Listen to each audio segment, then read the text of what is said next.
Hi, and welcome to Sidewalk Talk. I'm Steve Fortunato, founder of Scalable Sidewalk. We're a marketing firm in Buffalo, New York, and we help small businesses build their brand and tell their story through advertising. We utilize authentic storytelling, and that's what led us to this podcast, which is called Sidewalk Talk. And we find Western New Yorkers that are thought leaders, and we help them tell their story, and hopefully it can help out others throughout Western New York. And today we have Blake LeMoi. Blake is a unique story, and there's a lot to cover. But how we met was actually through LinkedIn. And so I do want to talk about LinkedIn and the power of LinkedIn and how it can help people grow their personal brand and their business. But you are with Alcott HR. Let's start with you're not originally from here. You're from Seattle. Right. So, what are you doing here in Buffalo? Well, family brought me back to the Western New York region. I had the opportunity to leave my hometown of Seattle in my early career and went to Albion, New York, right between Rochester and Buffalo, and bring 300 jobs with a bank called Washington Mutual. So I came from 01 to 06. So because of the HR influence that you have and the HR background, you worked with Washington Mutual. Yeah, they needed to hire a bunch of people, yeah. And you ran that shop. Yep, so we did regulatory training, retail banking training, and I helped with the adult learning and workforce development with the transition of the call center. What did you discover about the workforce here versus, I know you've also been in San Antonio, yeah, and out in Seattle. What's the difference? The biggest difference, I guess, with the a rural community, urban or inner city, is really a little mix of education, great work ethic. I mean, I had 3 to 5 generations of families working for me in the call centers in Albion, which was definitely different. To have grandmother and mother and son, and that was probably the most unique thing that I've ever experienced, and is the only thing that I've seen in Western New York. But the work ethic was great. I mean, the people, the community. I mean, that was, I think, the differentiator as far as the strength of the Western New York community. Yeah, as you know, and again, I've only known you. We connected through LinkedIn. We went and had a coffee together, and that's about it. But we really connected on a lot of our beliefs, yeah, and our passions of storytelling and helping others and authenticity and building your personal brand. But I think Western New York businesses, just like businesses around the country right now, are still saying, they all say the number one problem for everybody seems to be the same thing. I need help with the workforce, right? They're all struggling to find employees. The labor market right now is it's the all-time low for any of us in our lifetimes. Yeah. And I do hear this. We have a hard-working workforce. I have clients around the country, and in the South, it's a little bit different. Yeah. It's really interesting. It's like I have to push my clients a little bit because it's like we're always on the go here, and they're a little bit more relaxed. So, what can we do? How can businesses improve their relationships with, or how can they build their workforce properly? So, seeing different parts of America and seeing the challenges, it's a common problem. This is a problem West Coast, South, East Coast. The differentiator and what I've seen with the companies that aren't having a challenge, say our big West Coast companies, there's no shortage of people to work for Amazon or Starbucks. These brands and the way they tell their stories and the way they connect with both their employee experience and then connect that employee experience with the customer experience. That's, I think, the biggest differentiator, and how the world of work has changed. That is ever more important. And I think as companies have evolved, some of the companies haven't quite acknowledged the connection in brand, transparency, customer and employee experience, and why that matters, because I just sell a product and let's just sell more of this product. But the reason why I'm a T-Mobile customer is because of the experience. The reason why I'm a Starbucks drinker is because of their stories and the experience. The reason why I'm an Android guy or a Microsoft guy is because of the experience.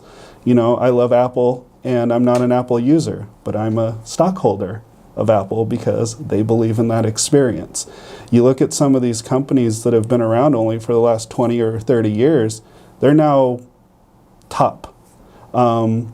You know, from like the 80s to the 90s, only a handful of companies got shifted out of that Fortune 1000.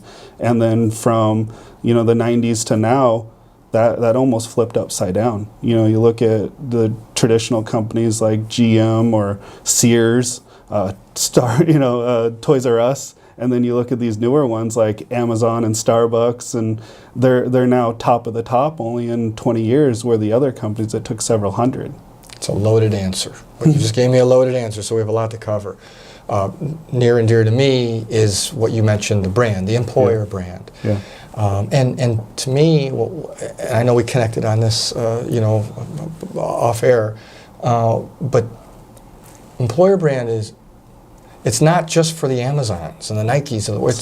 It's for everyone. It's small businesses. They have an employer brand. Yeah. Whether you like it or not, it's whether you decide to make it relevant, yeah. and how you're going to connect with not only candidates that would fit your company, but also connect with who? Your number one brand ambassadors, Exactly. which would be your own employees. Yes. Yes. You know, and I just feel like, some are getting it, but it is seriously an afterthought right now.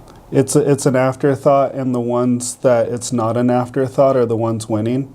I shared this story with you when we were drinking coffee. I was proud to wear the brands. You know, I didn't take my T-shirt off. I didn't take my badge off as I was going through a grocery store. Look at, Wegmans here locally. They're consistently ranked number 3 top. And there's a reason why. They acknowledge the employee and the customer experience through brand and storytelling, and they measure it as well.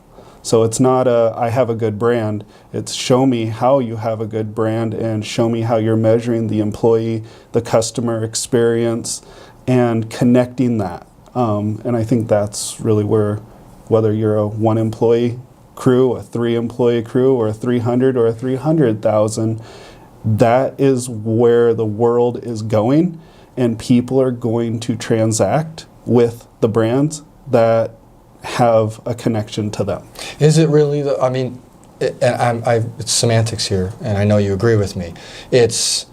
We say it's connecting with the brand, the employer brand in this situation. Yes. But people don't connect with companies, they don't connect with the brand. They do, but really who they're connecting with are the people behind it. Yes, sir. People connect with people, human to human. Right.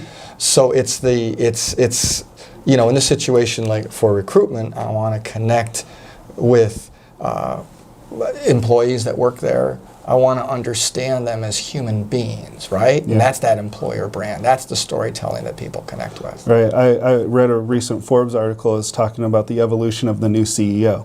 And it's about the CEO that has X hundreds of thousands or millions of Twitter followers. It's the T-Mobile CEO, it's the Jeff Bezos, it's the Elon Musks. Like, those are the ones, whether they start another company or not. So the way that you connect with the brand is through the people. Silly things like a website with bios and storytelling and connecting with LinkedIn and all of our social media. And there's now a human factor in business that has been accelerated, I think, in the last 5 to maybe 10 years. Great point about it. So when I say people don't connect with a CEO, it's like when you think of the CEO, you think of, the suit, the tie, Right. kind of like what I am right now.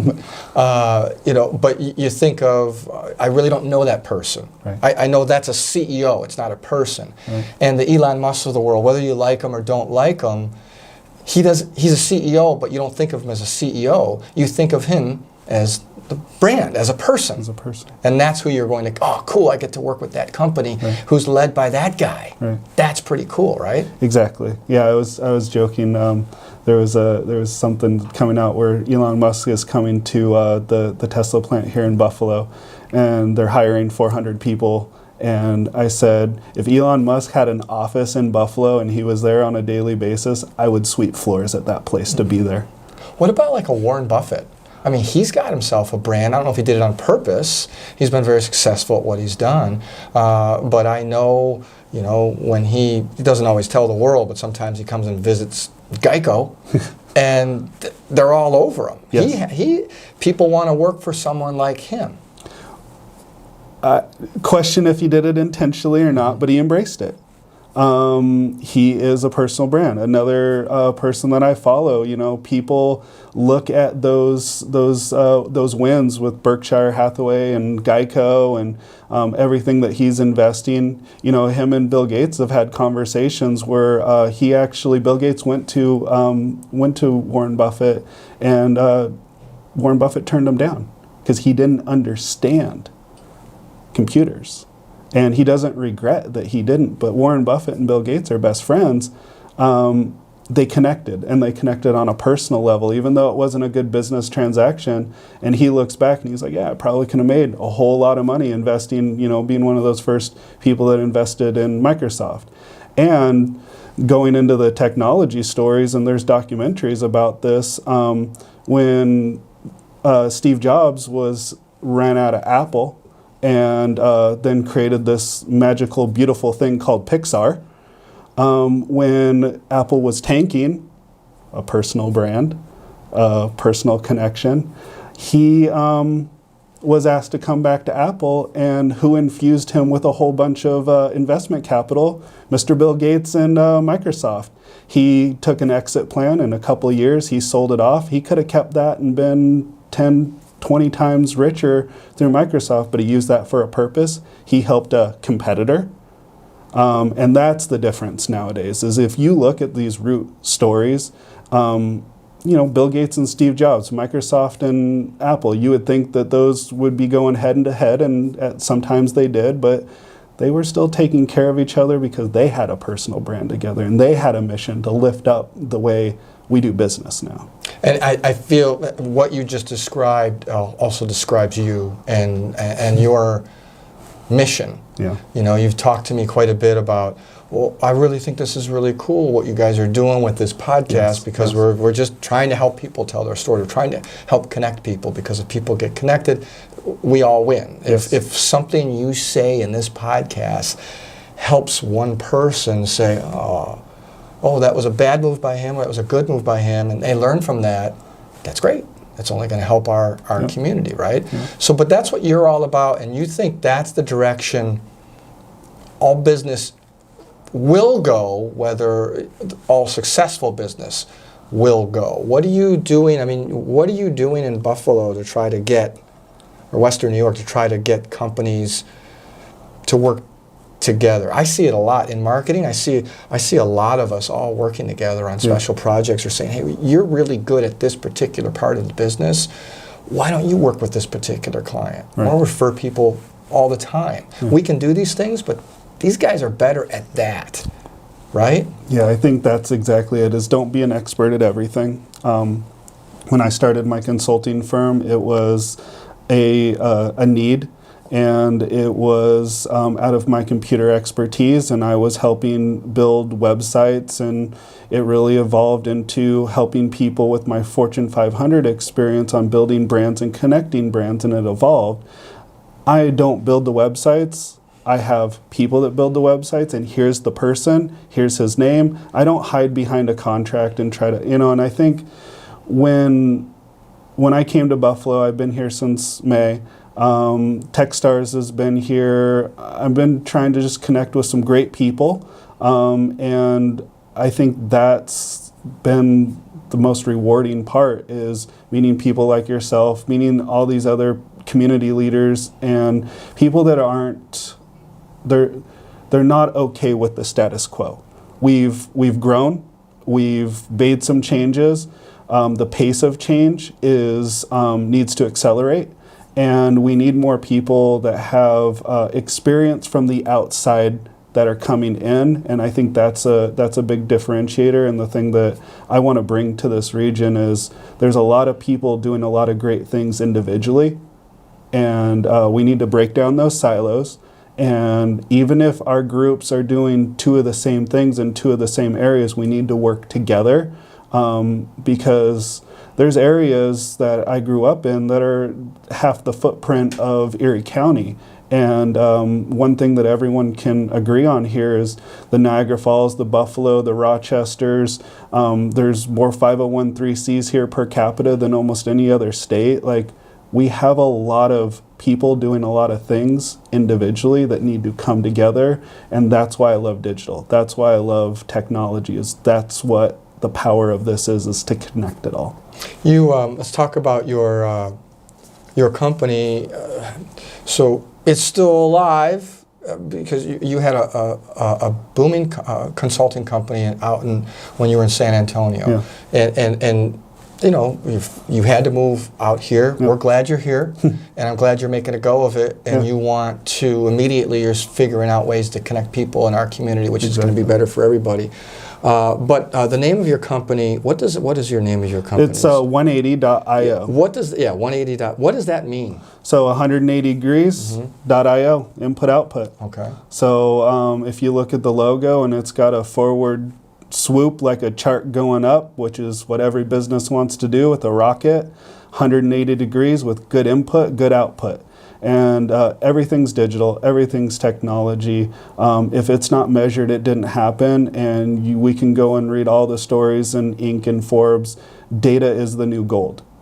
And if your company isn't capturing, measuring, and utilizing that data, talk about traffic on websites or lost leads or, you know, attrition with people. If you don't understand what those numbers are, that is what's putting these businesses behind. We have the data to measure website traffic. We have the data to measure opportunity to close deal. We have the technology to where you can hire and track that employee life cycle and see with exit interviews and, you know, onboarding, why people are coming on board, why people are leaving. And you need to utilize that data to constantly improve yourself and be agile in today's workforce. So the way you just described how businesses should use data is exactly on target.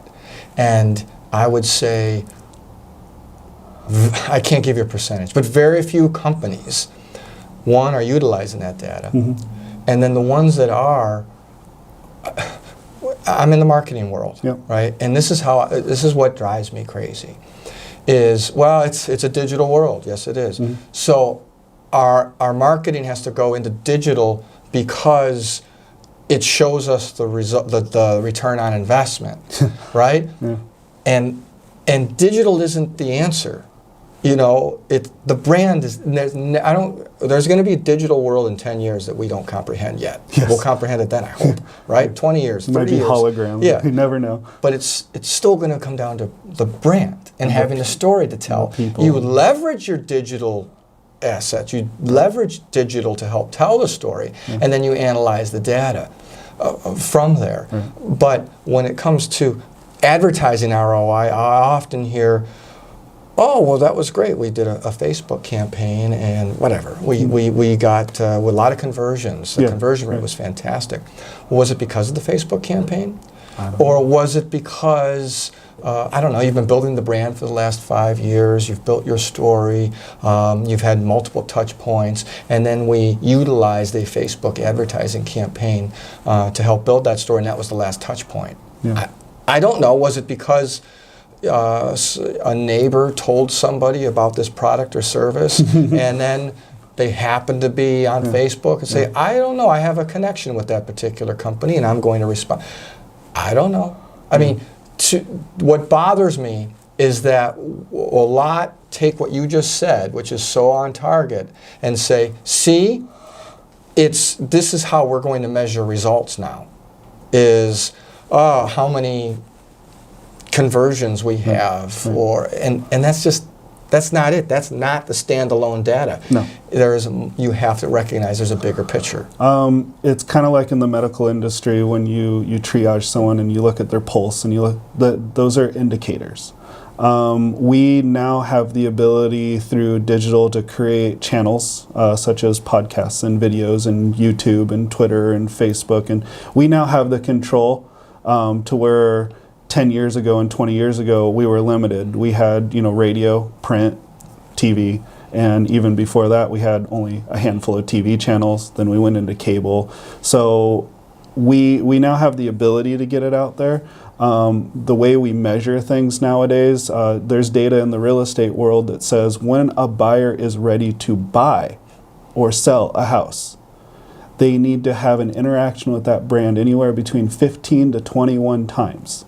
Top of mind marketing, you see a little yellow ghost, what do you think about? You see a little green mermaid, what do you think about? You see, the red Coca-Cola font or the red Disney font that's in your name. You don't see your name, you see those brands because those are so great at top of mind, and the barriers of entry now are a lot easier. But the measurements, I tell people when I build websites or social media, those are just building traffic full of freeways.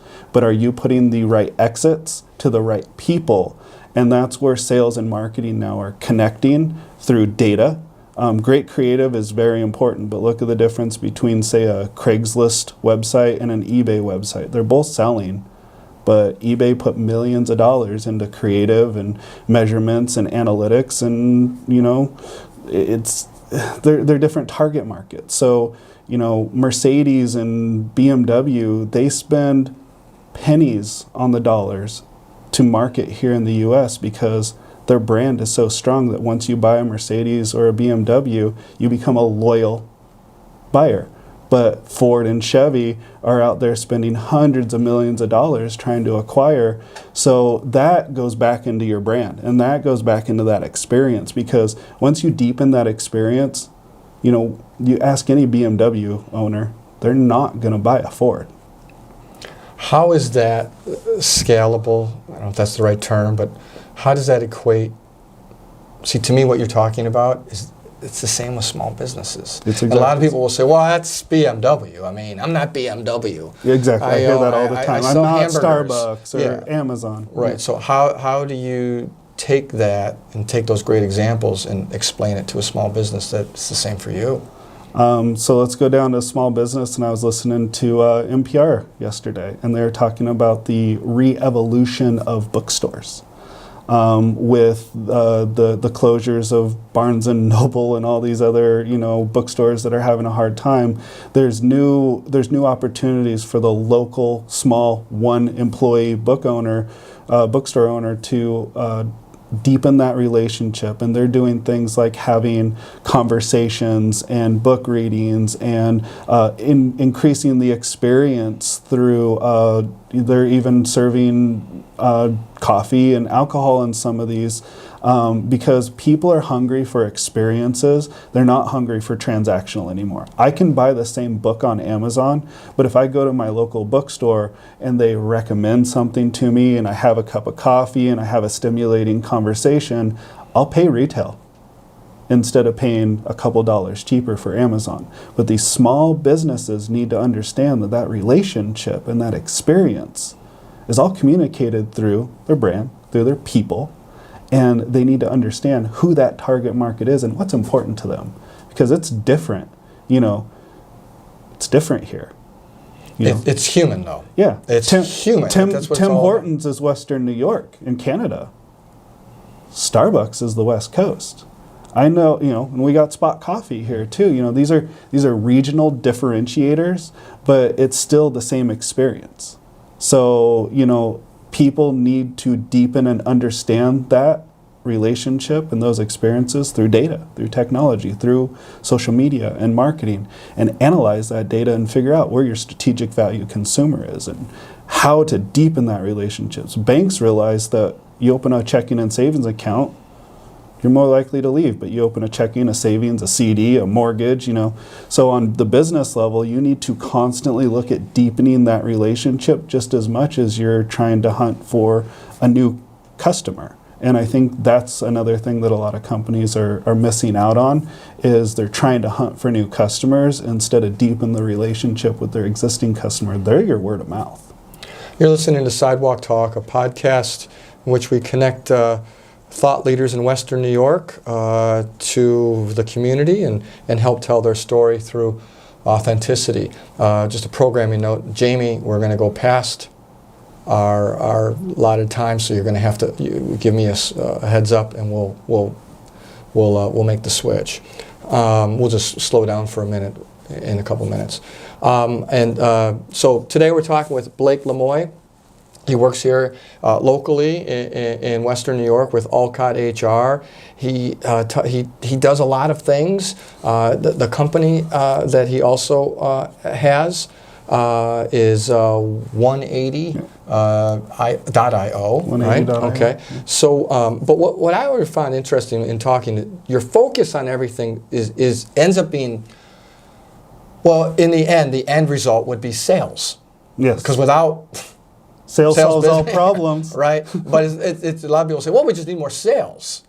Right? Yeah. So yeah, this guy gets it. He's all about sales. Well, what your passion is, well, it's not just saying we want to. How do you get to that? What your philosophy behind getting to sales? It's multifaceted. So the biggest underlying factor is the people. The people that are in your operations, the people that are your frontline, people that are your executives. People, no matter how automated, no matter how AI we go, there will always be people on the back end, whether it's 1 or 100 people, and that's your differentiator. And that's what a lot of great brands have understood. And they reward and they compensate and they incentivize to make sure those people stay. We were talking before we went on air about the workforce, the current.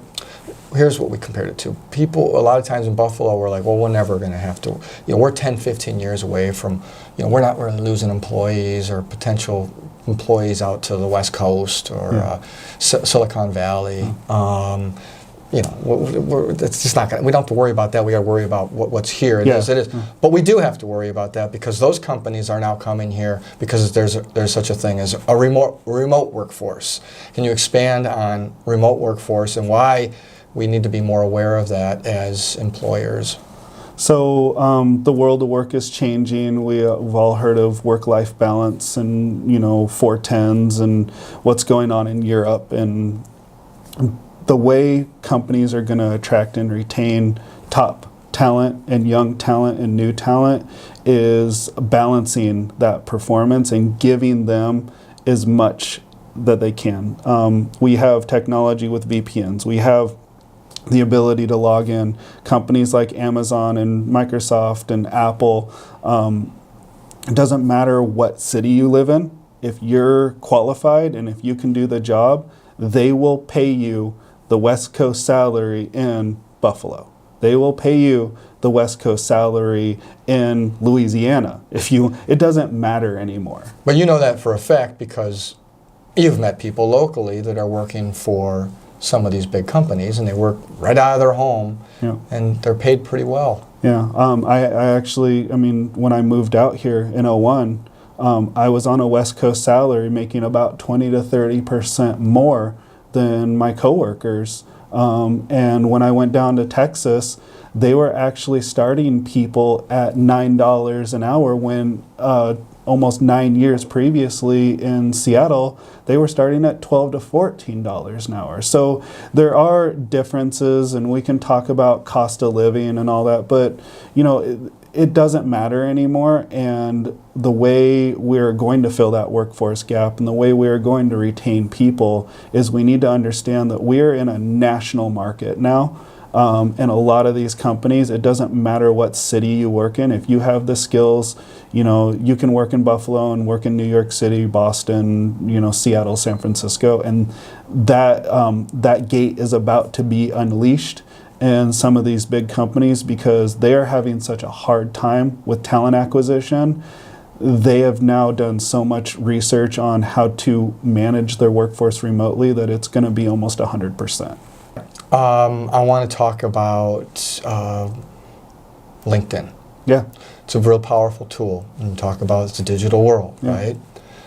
Doesn't take away the human-to-human interaction. Right. It's like when people talk about, well, I'm a B2B business, it's still human-to-human, right? Whether you're B2C or B2B. You have leveraged it. I know you have more than 20,000 followers. I don't know, what advice do you have for anybody out there? Why should people be using LinkedIn as a tool? So the age of the resume, although it's very important, has evolved. And your personal brand and communicating that personal brand through a website, a portfolio, or LinkedIn, which is a very easy thing, just like Facebook, to throw up a portfolio, put out your articles, share your articles, comment on the people that you like. We have a way now of connecting. In fact, when I was with ADP in San Antonio, the way I got the job was through all of my thought leadership on LinkedIn. A recruiter from California reached out and said, hey, it looks like you qualify for this job. Would you like to apply? Had you guys connected, and so he was seeing your posts on his news feed? So recruiters have another feature in LinkedIn, so they're specifically looking out for. So they were seeking people in the area with certain skill sets or what have you, but we weren't connected.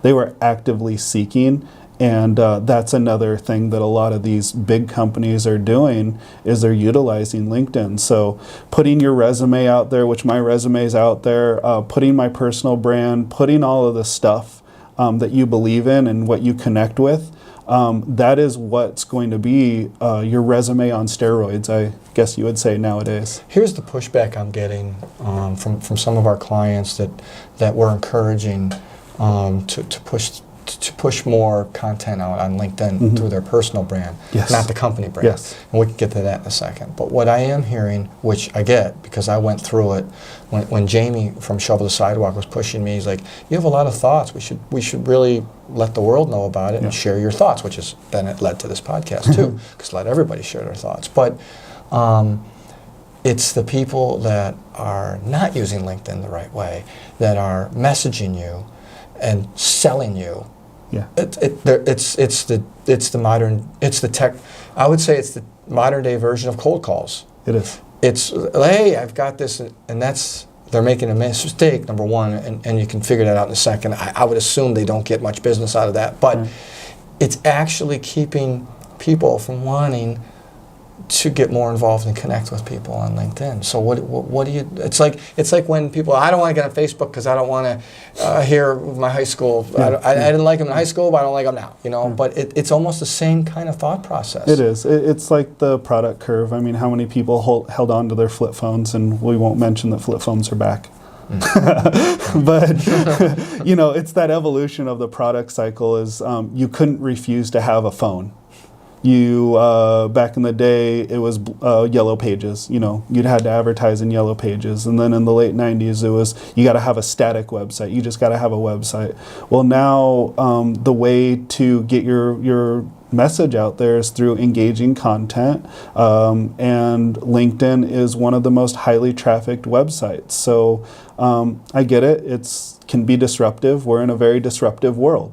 We're in a very distractive world, so there are techniques with short sound bites and grab attention kind of thing. But it's also easy to delete, and it's also easy to block. I actually got someone, and I get these almost on a weekly basis, sometimes 2 or 3, that some U.S. person that doesn't sound like or speak like they're from the U.S. is selling me website development for $20 to $25 an hour, and it's almost the same script and the same websites, and I delete them now. You can't stop people from knocking on your door if there's a no soliciting sign. You can't stop people from calling you on the phone, even if you're on the do not call list.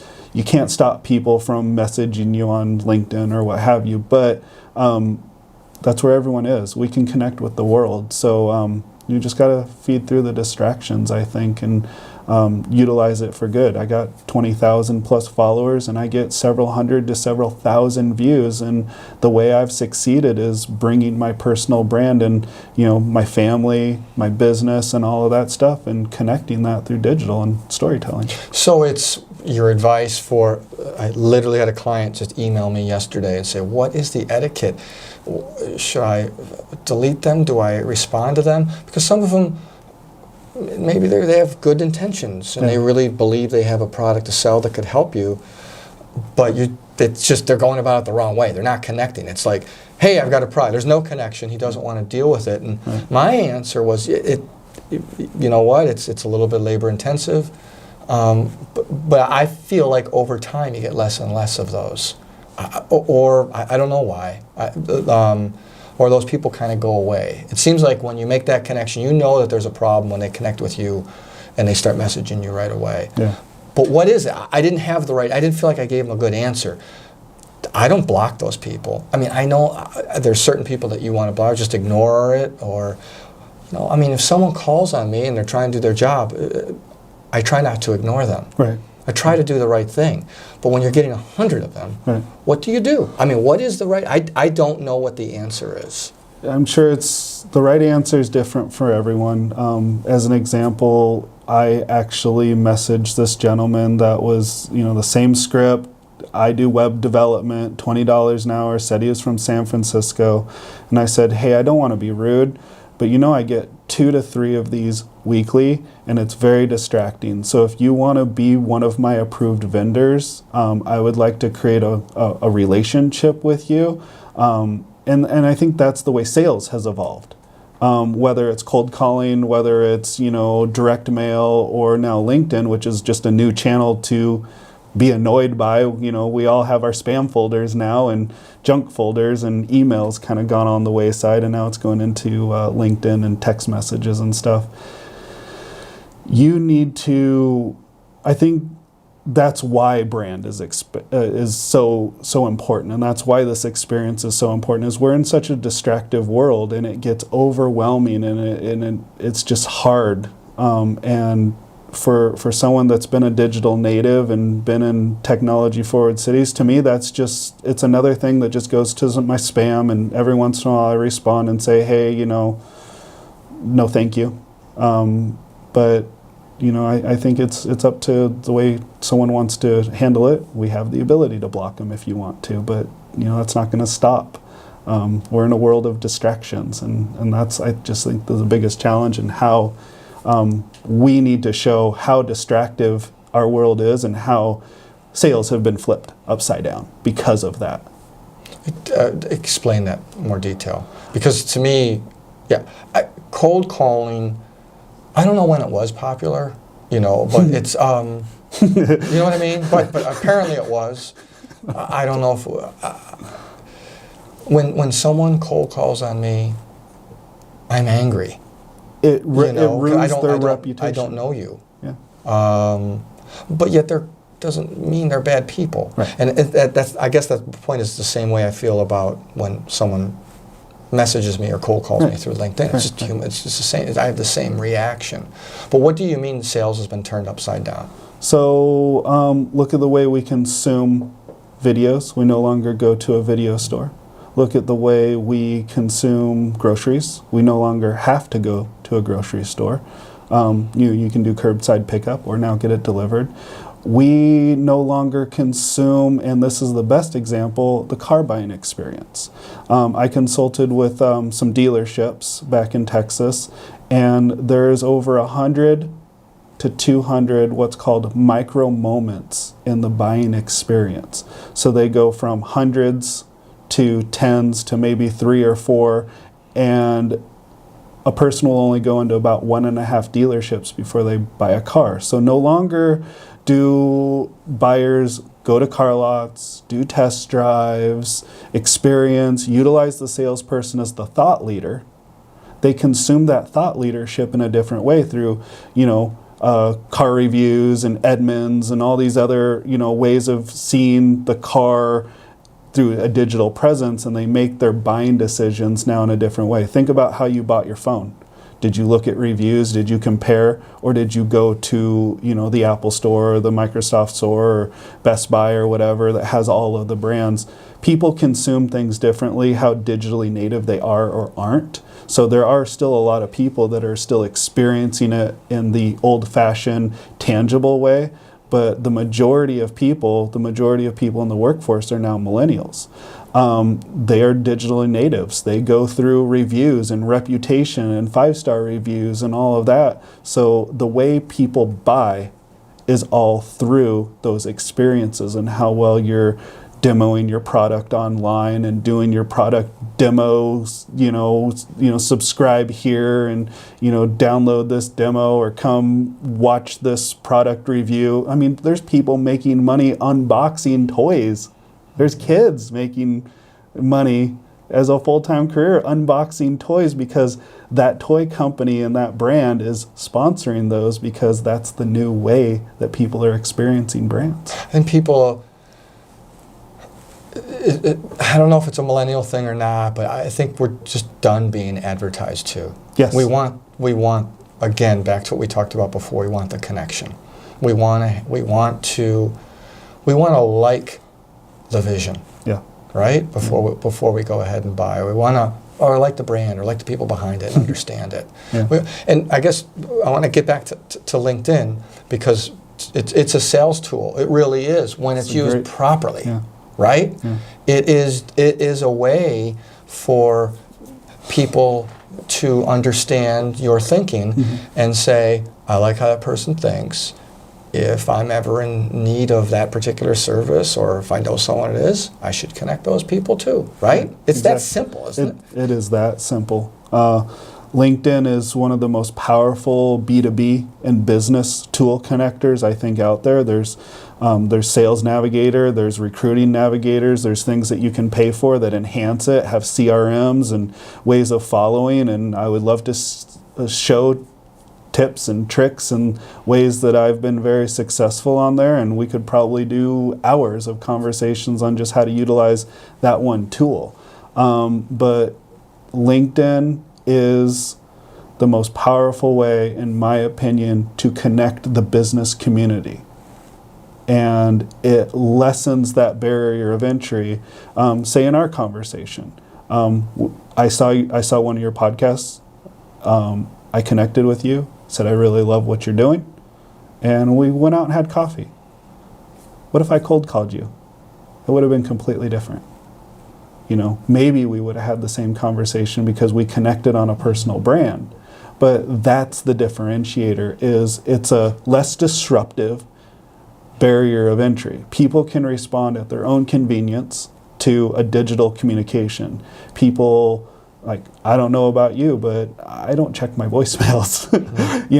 So it's an evolution of the way we transact, and LinkedIn was bought by our friends at Microsoft for, I think a few billion or something like that for a reason. Those tools are connecting the world at a record pace. Again, we consult with our clients and work and come up with marketing strategies. A lot of times I do see, I don't know how to put this right. So a lot of companies, they're not misled on purpose, but we're always worried about this SEO, search engine optimization, and I get it, right? And my philosophy is it's second to the brand. Brand is first. I'd rather people look up my company and Google my company name or my brand rather than my whatever business I'm in and me go up against 10 other people and I want to be number one. But I think it can happen organically. But I guess where I was going was I see a lot of these people say, well, what we got to do is we have this strategy, we have these 5 channels, these 5 social media platforms, and we're going to have content on all of those, and that will help our SEO, which is true, very true. Very true. But we're talking about small businesses. I mean, Coca-Cola has an entire team just for Facebook, per right? channel. So yeah, that's what I mean. And so on paper, it's brilliant. Of course, that's what you should do. But it's not realistic for small businesses to have content that people want to engage with on 5 different channels. Pick one. Exactly. And the other thing that's happening is that I'll see a lot of the B2Bs and they'll have this LinkedIn strategy from their company page. And there's no engagement. There's no, and it's a company. Yeah, it's a company. So it's not the people. It's different. Like Facebook, your brand page is one thing, and people tend to use their personal page as their personal page.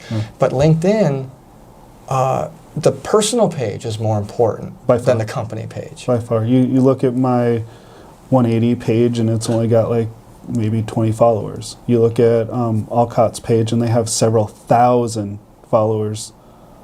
But the engagement is through personal. I mean, you mentioned Facebook business is different than LinkedIn business, and I think that's the differentiator is being in media. You understand demographics, and you know the difference between advertising on this channel, this time because of demographics. And I think that's the biggest differentiator in small businesses, and that goes back into the data. Is who is your strategic value consumer, and what data are you relying on that? Don't tell me that's how you feel it is, and don't tell me how you think.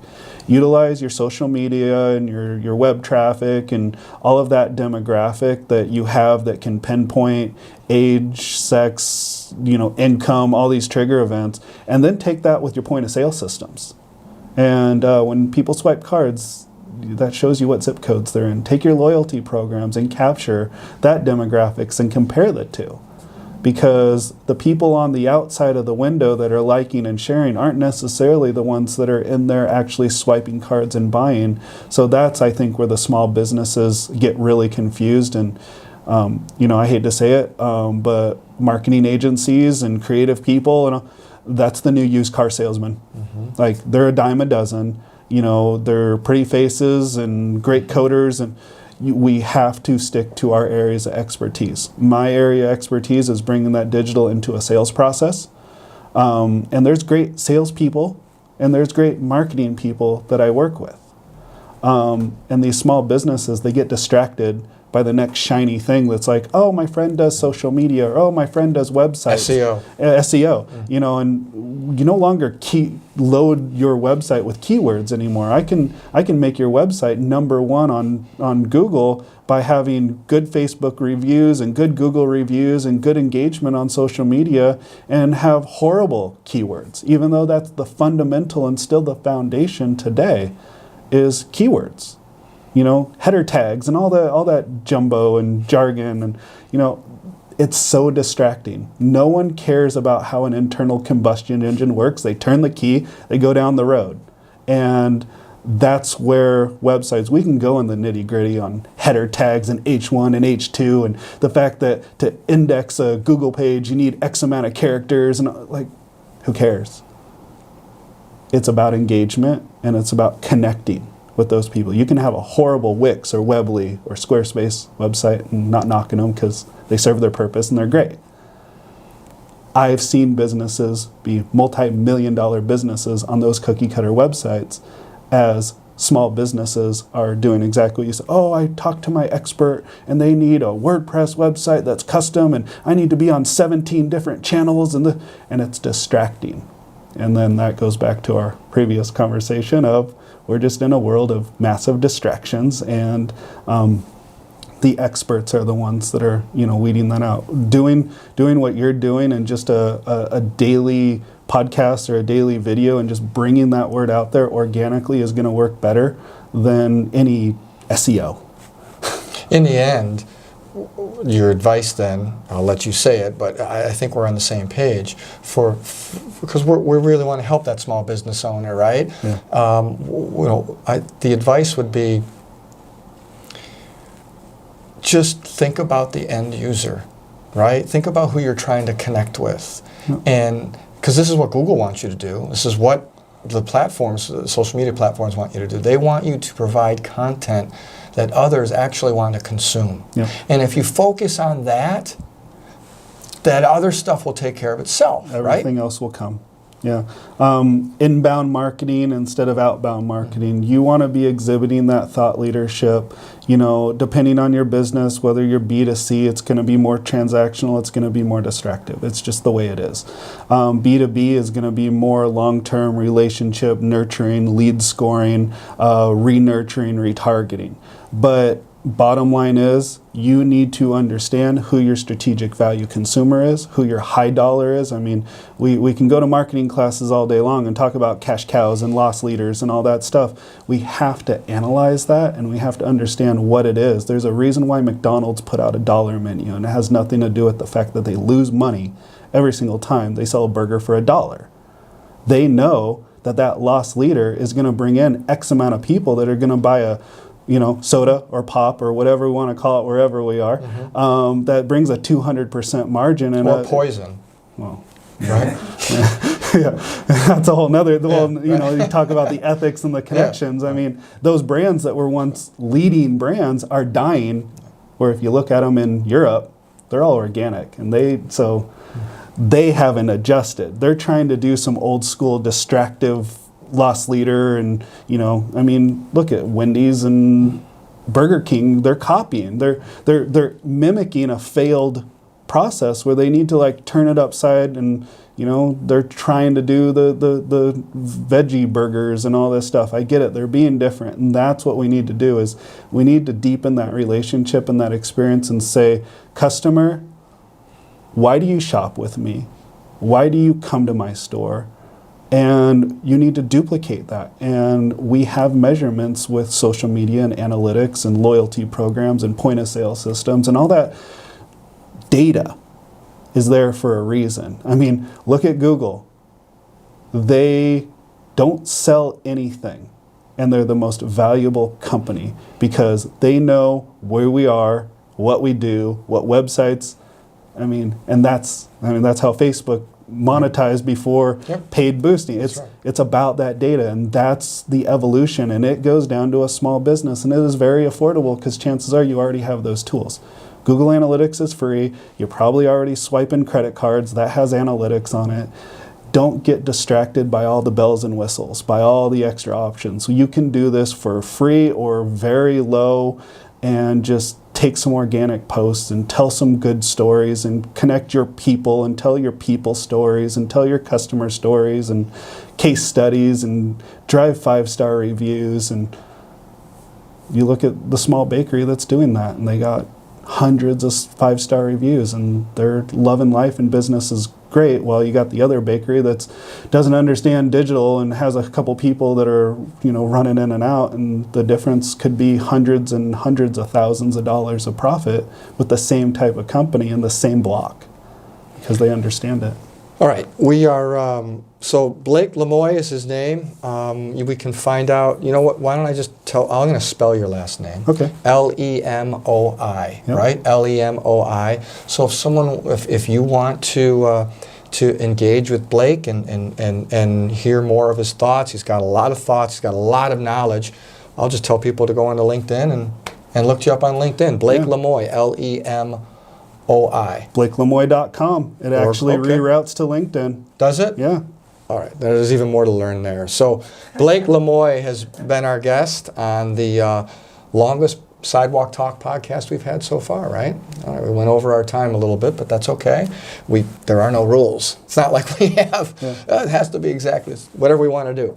So, Blake, thanks for being a guest. I appreciate your thoughts. I appreciate what you're trying to do for the West New York community and people involved, and hopefully we can help get your message out and connect more people. Perfect. That's it for this version of Sidewalk Talk. You can download all of our Sidewalk Talk podcasts on whatever podcast platform you choose, Apple, iTunes, Spotify. You can also watch any of our podcasts by visiting our website, shoveltosidewalk.com. Also, if you or someone you know wants to be a guest on our show because you have a story that needs to be shared, you can let us know by completing a simple form on our website. All right, thanks again for listening or watching and participating. I'm Steve Fortunato, and this has been Sidewalk Talk.